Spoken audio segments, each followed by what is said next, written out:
What's up, everyone? Welcome back to another review, and this time we're taking a look at The Dark Knight, the second installment into Christopher Nolan's famed trilogy.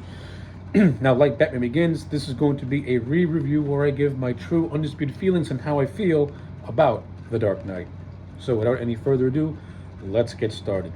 So, the overall plot of this movie focuses on the trinity of Batman, Gordon, and Harvey Dent as they team up to fight the corruption of Gotham City, while all the while they have to deal with the growing, lingering threat of the Joker, an anarchist with only one thing on his mind: creating pure chaos that throws everything that they want to do pretty much up in the air.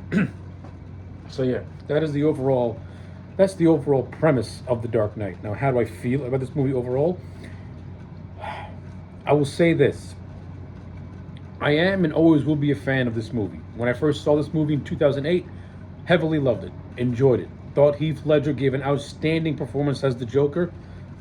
Excellent. The movie itself, The Dark Knight is pretty much Christopher Nolan with refined skills, making the Batman movie that I think he wanted to make in the first place with Begins, but he didn't have the confidence within himself to make that movie. The Dark Knight shows what Christopher Nolan can do when he has confidence. This movie is expertly shot. Outstanding cinematography. The action sequences are much more refined. The set pieces are much more thrilling. The story is very captivating. Like, this is a very captivating story that pretty much has you glued to the screen. Nolan compared it to the movie Heat by Michael Mann. That's what The Dark Knight really is. The Dark Knight is basically Michael Mann's Heat, but with Batman characters. And that what makes this movie just very interesting and very captivating. It has a very complex story. In a lot of areas, the story can be a little too convoluted, and yes, the movie can seem a little overstuffed, since it's trying to juggle a lot of characters and a lot of subplots and stuff like that. Some are handled better than others, and I'll just leave it at that. But for the most part, Nolan did a great job at making a cohesive story that builds off the foundation of the first movie and tells and further explores the world of his Batman universe. So, like, in terms of the positives, I mean, yeah, I can't say no more. Casting, top notch. Cinematography, fantastic. Nolan's skills as an action in terms of directing action set pieces, enthralling. Like, how could you not love the convoy chase scene in the middle of the movie where Joker is chasing down a police truck that has Harvey Dent in it, and it has a great payoff at the end. How could you not love that 10 to 15 minutes of just awesomeness? Great stuff. So, in terms of my positives, a lot of positives, and I'll go more detailed a little later. Now, in terms of the negatives, like I'd mentioned, this movie can seem a little bit overstuffed, overstuffed. A lot of the plot points can get maybe a little too convoluted for its own taste. Nolan does have to juggle pretty much a lot of characters, and some characters could have pretty much underwhelming payoffs to them.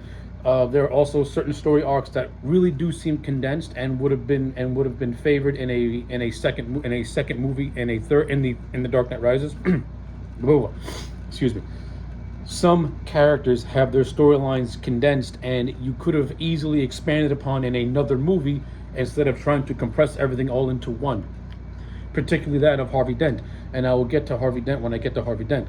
But I will say this. See, everyone wants to overpraise Heath Ledger as a Joker, and deservedly so. He was fantastic in the role. But I've always been of the opinion that Aaron Eckhart's portrayal as Harvey Dent / Two-Face is so grossly underrated and so just criminally overlooked. It's a shame, because Aaron Eckhart in this movie is fantastic. Aaron Eckhart's portrayal of Two-Face pretty much captured the essence of Harvey Dent and captured the essence of who Two-Face is supposed to be. Now, is it all the way accurate? No, Nolan did changes to suit his more grounded style, but at its core, you have Harvey Dent and / Two-Face at his core. You have Harvey Dent, the White Knight, district attorney, the public face of Gotham, if you will, the one that should be the true symbol of Gotham fighting its corruption. The incorruptible Harvey Dent, the one who wants to do good. And then when he has his fall from grace, he becomes a sadistic and sick parody of what he used to be, taking his morals of justice and basically just reducing it to a basic flip of the coin, because everything that he's ever loved is now gone. The love Rachel is gone. More or less, his identity has been destroyed to the point of being unrecognizable. And then he goes, and of course, this leads to him going on a vigilante crime killing spree, killing everyone that was responsible for the death of Rachel and for his permanent scarring. Which leads to my favorite part of the movie, which is the last 5 minutes between Batman, Gordon, and Dent. And I'll get to how much I love that scene momentarily, very very soon. But like Dent's entire story arc in this movie, I thought was handled beautifully. I wish it wasn't as condensed as it was, because you could have easily had this movie end with Harvey Dent becoming Two-Face, and then you just have him be the main villain along with Bane and The Dark Knight Rises, and maybe you could have done a nice redemption arc in the third movie, but we didn't get that, and that's actually a shame, because Nolan, there's so much missed opportunity that you could have done with Harvey Dent and Two-Face, especially with Nolan's version, that I think that killing him off at the end of this movie wasn't really the best idea, and I'll always stand by that. I do not think killing off Two-Face was the best idea, not just because I'm biased and Two-Face is my all-time favorite Batman villain, beating out Joker, but mainly because from a story standpoint and from the way he was written in The Dark Knight, there were so many different directions you could have taken that character in if you would have kept him alive for a third movie. That's just me personally. In terms of how Christian Bale portrayed Batman in this movie, listen, I've always been a fan of Christian Bale's Batman. I love him in the role. In terms of the physicality, he's one of the better Batmans. In terms of his Bruce Wayne, he has that playboy aesthetic down pat. But in this movie, this is where the controversy of Christian Bale's Batman began, specifically with how he handled the voice of Batman. It's like the man sounds like he has lung cancer. Like where is he going? Where is he? It's like, this is where Christian Bale was really forcing a voice and not being natural with it. And this is where I think his Batman voice in Begins was much, much better, as opposed to how it is in The Dark Knight. But that is what it is. Now, in terms of how Batman / Bruce Wayne is presented as a character, believe it or not, Bruce Wayne doesn't really go... Bruce Wayne Bruce Wayne does go through a character arc in this movie. And the character arc that he goes through in this movie is pretty much realizing that Batman can be a symbol for whatever Batman needs to be a symbol of.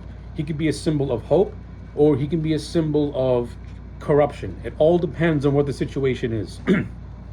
And when you get to the end of the movie, unfortunately, Gordon kind of spells out the theme of what Batman's supposed to represent, which I thought was maybe a little too on the nose. And I think the audience is smart enough to not have it explained to them.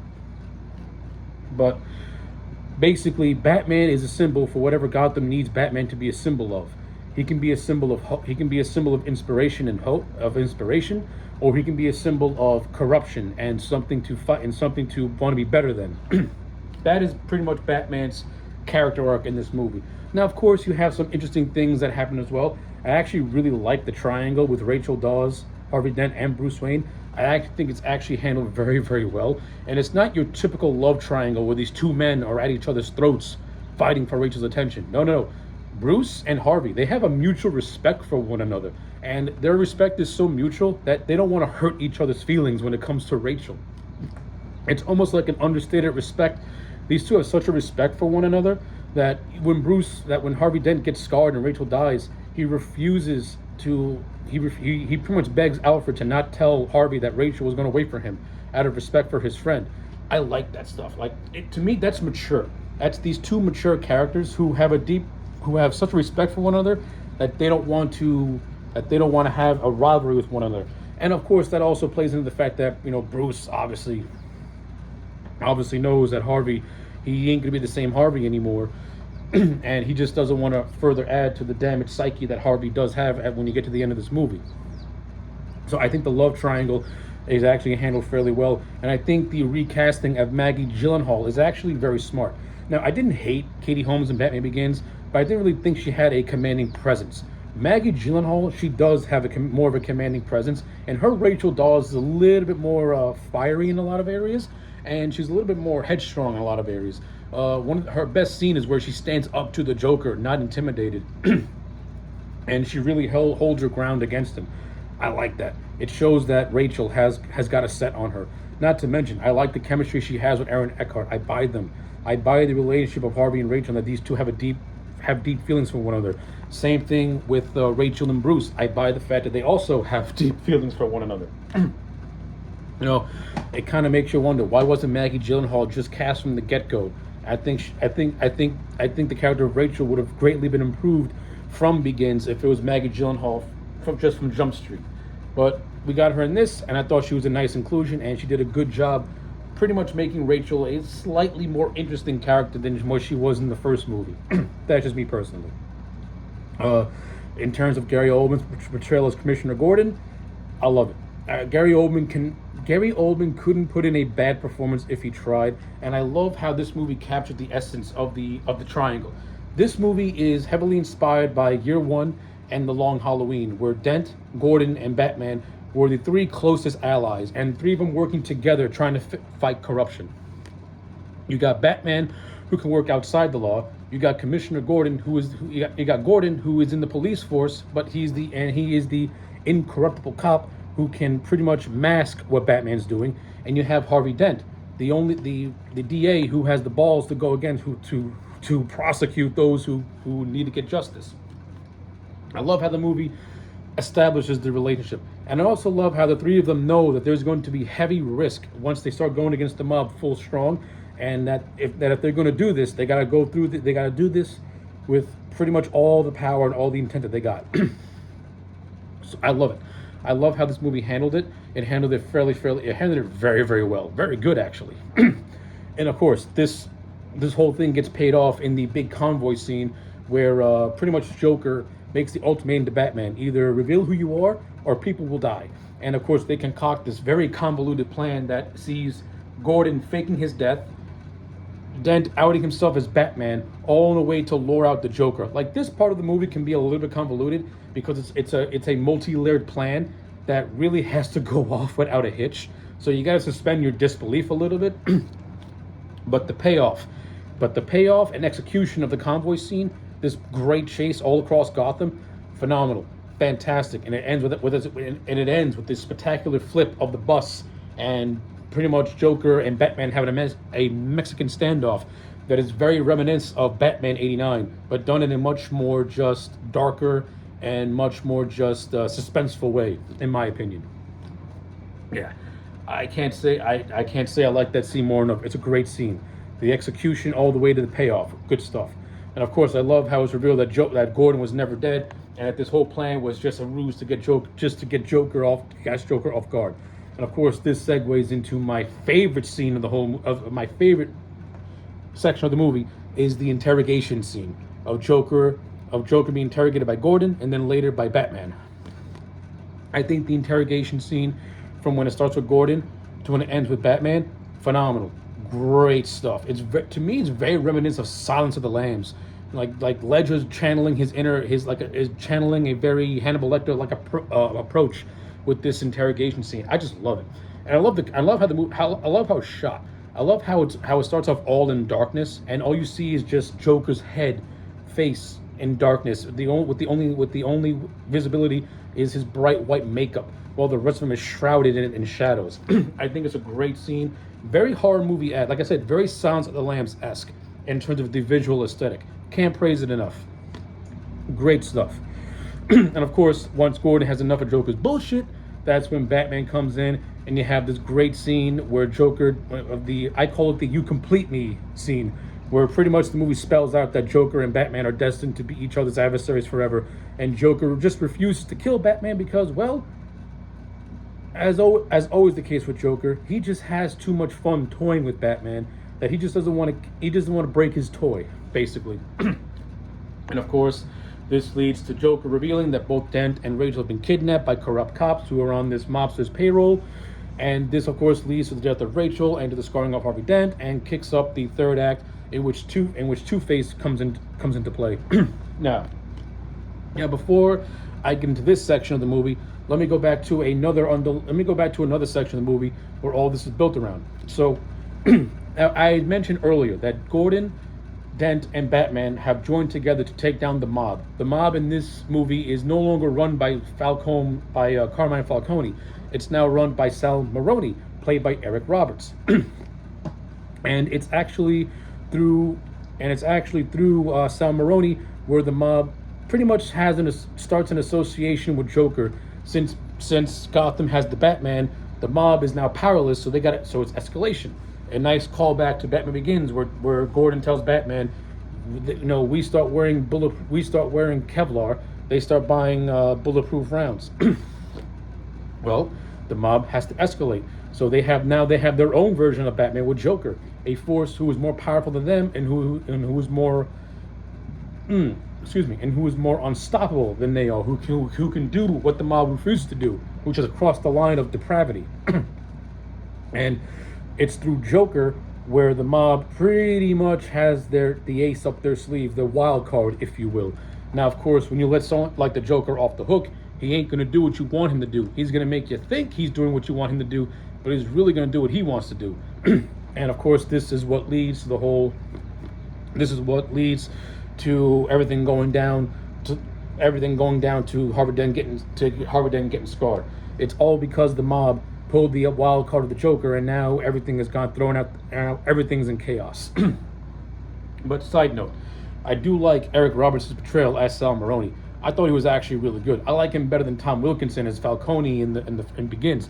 I just think Eric Roberts is a very charismatic actor. He brings a lot of just sarcastic humor to the character of Sal Maroni, and I really like the scenes that he has, especially with the scene where he's being interrogated by Batman, and he throws in some humor against him, like, do you know this guy has friends? Like, do you know who this guy is?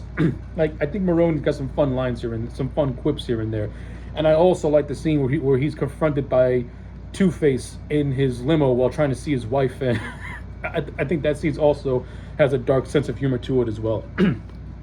Yeah, I think Eric Roberts was another welcome addition as the character of Sal Maroni, and of course his fate is left somewhat ambiguous, as once his car flips over, he's not confirmed to be dead, but the movie implies that he's dead. Though you could also make a case that he could have survived since he was in the back seat of the car. But that's up for more or less fan speculation if you care that much about Sal Maroni as a character. Oh man, you gotta give me 1 second. I gotta catch my breath. There's a lot to unpack with The Dark Knight. Like I said, very damn good movie. So now that everything has all happened, since now Dent is scarred, he's in the hospital. You have Joker, who pretty much entices Harvey to embrace his more darker side, and this is where Two-Face more or less becomes a murdering vigilante in the same vein as the Punisher. He doesn't become a villain. He more or less goes after the people who he feels are responsible for the death of Rachel and his scarring. So he goes after 2 corrupt cops, and he goes after Gordon. Now the reason why he goes up against Gordon is because he blames Gordon for letting Rachel die. He doesn't just blame Gordon for Rachel's death. He blames Gordon for not taking a firm enough stand against the corruption of Gotham City. And because of that, Gordon, to him, is an enemy, because he trusted Gordon, but he felt that Gordon didn't keep up his end of the bargain, so to speak. And of course, this leads to my favorite section of the movie. So leading up to the final confrontation between Dent, Gordon, and Batman, we have this section where Joker makes a threat to a bunch of hospitals, and everyone gets and the GCPD and Gordon clear out all these hospitals.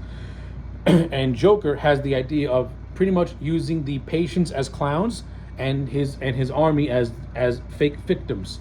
And this leads to the thrilling warehouse scene, which when you compare it, this leads to a thrilling action sequence at a warehouse that is very reminiscent of the Batman Arkham games.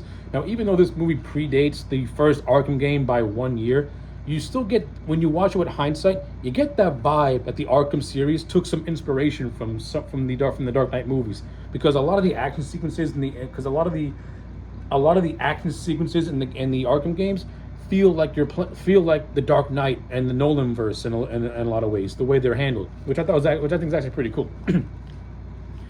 But yeah, but after Batman clears out the warehouse and tells the cops and tells Gordon that the clowns are the hostages, we get to the scene where now there's a whole underlying plot of Joker putting two bombs on these two ferries, featuring criminals and regular citizens of Gotham, and Joker is pretty much trying to say that everyone is ugly as he is, and when the chips are down, the animals will come out to play. Now, of course, both the criminals and the citizens show what their worth really is, because they refuse to kill one another, pretty much proving to Joker that there is hope in humanity, that people will not sink down to his level when the chips are down, that they will fight, and they will maintain their morality. Whether you're a criminal or whether you're not a criminal, you still have a sense of morality to you, as opposed to Joker, who has no morality. Now, of course, this leads to Joker being thrown off the roof.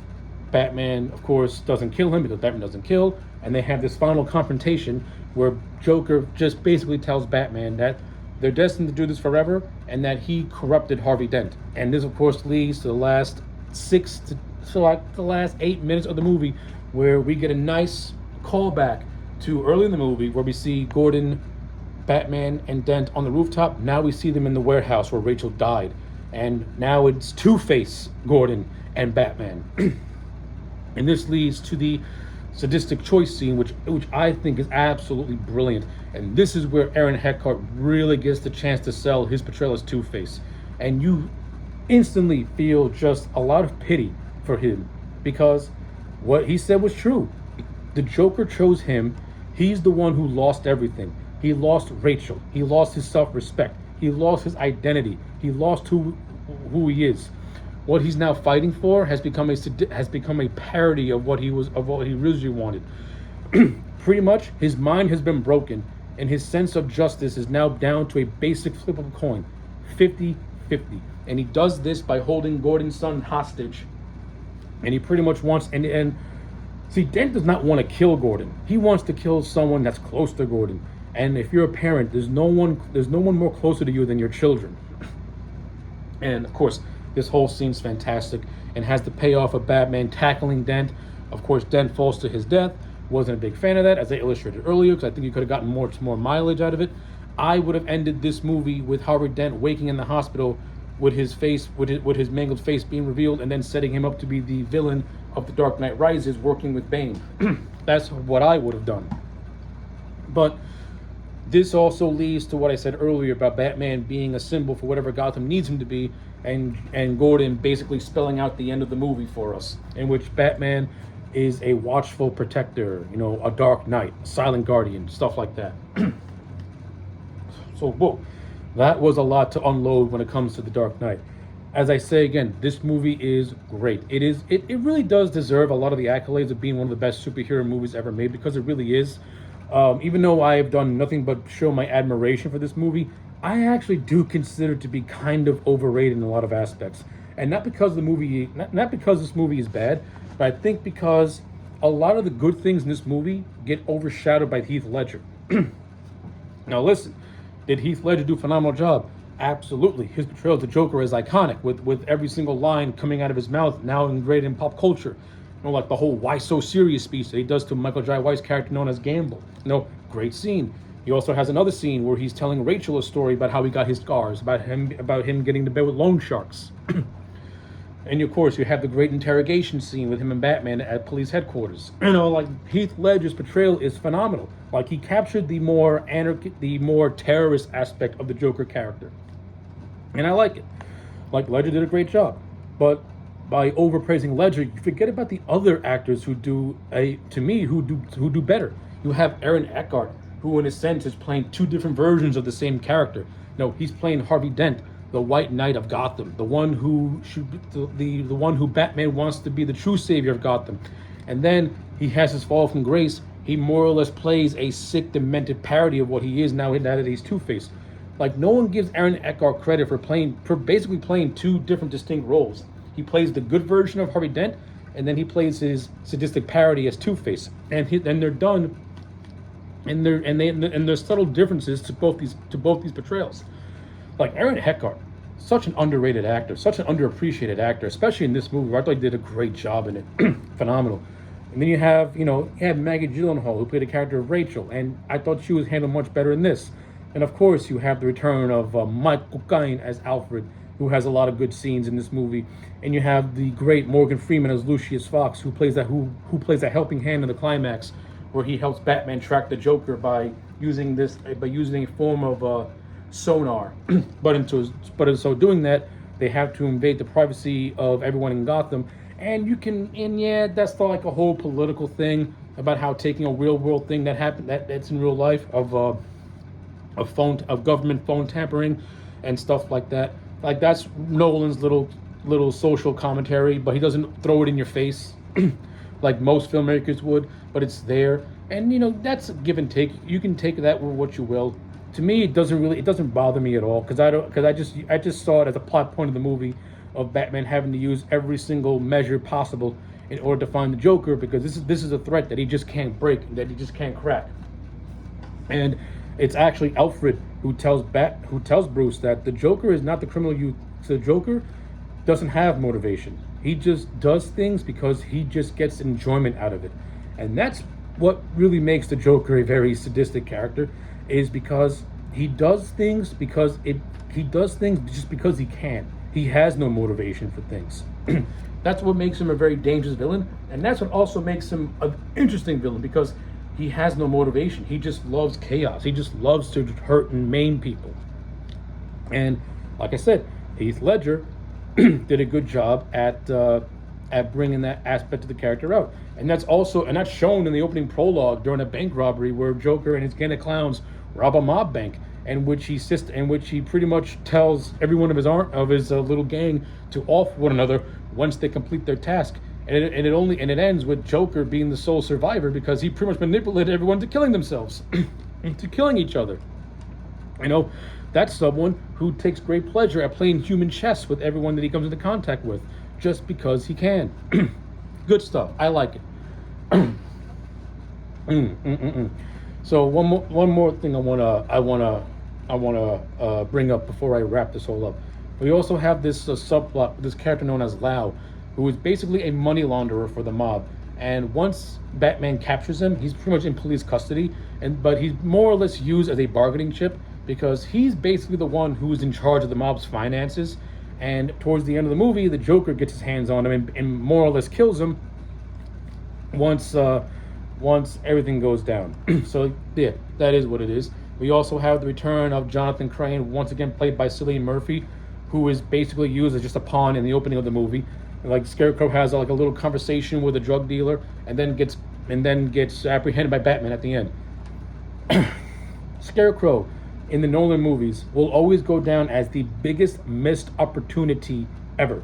You basically reduce Scarecrow to just a low-level thug, completely just forgetting that he can be one of Batman's most dangerous villains, because he's able to use toxins to get into your head and create and instill fear within you.